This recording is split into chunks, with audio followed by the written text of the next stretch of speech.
The Killing Floor map Moonbase was an interesting take on changing gravity as we saw in the older map Sanitarium. In Sanitarium, you were able to jump about twice as high as normal over this one particular area, allowing you to jump on Zed heads and leap over bosses. Moonbase dials down the gravity even further, allowing you to jump 10 times higher, but also making it very difficult to land on Zed heads. Zeds, on the other hand, do not typically jump unless forced to by stairs or other ground topography.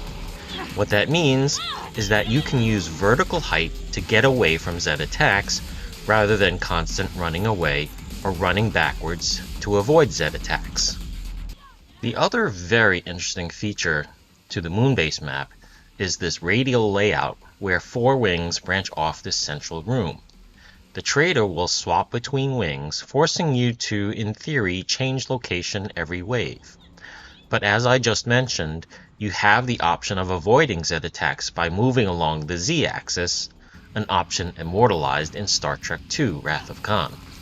So there isn't any real need to be in those wings when you can just jump around the central room in order to avoid Zed attacks. This is an easy way to XP when solo, and in fact, you're probably better off doing this solo because if other people aren't cool with hanging out in the center, they'll be annoyed that you're stealing all of their kills. And thus, you have a fairly simple way to XP on large amounts of Zeds, if accuracy isn't a big consideration. And for Firebugs and Demolition classes, as well as Field Medics, accuracy isn't really a big consideration. All you need to do is wait for Zeds to converge on your position, jump up, and lower the boom on the Zeds standing where you were a moment ago.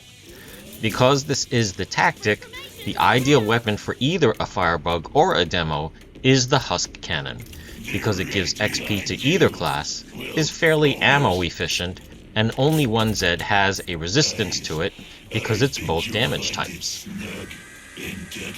That one exception to Zed resistance is Sirens. Demos have a perk skill that can bypass the Siren resistance to explosives, but if you're doing this in order to level XP, you might not have that skill. The way to handle this is to make your secondary weapon a Hemoclobber.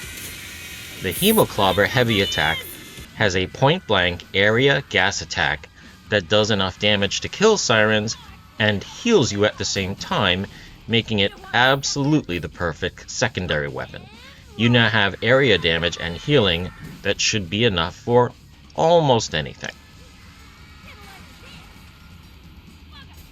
That's almost anything because you can still have a tough time with bosses. A number of the bosses can shoot you at any angle, so the center isn't going to be the ideal place to handle them. A number of bosses have armor or shielding as well, so I do recommend having a ball bouncer on hand to kill bosses with. The most convenient way to do that is to purchase it as soon as you can afford and carry it into the center room and drop it on the floor. Weapons dropped on the floor despawn after 5 minutes, so every time you finish a wave, pick it up and drop it again. This is somewhat more important for solo medics, as most med weapons are low damage and you are prone to running out of ammo. For this, I'd say go with med missile and med grenade rifle, and keep that Hemoclobber on hand for the Sirens. Good luck, and I'll see you later on the killing floor.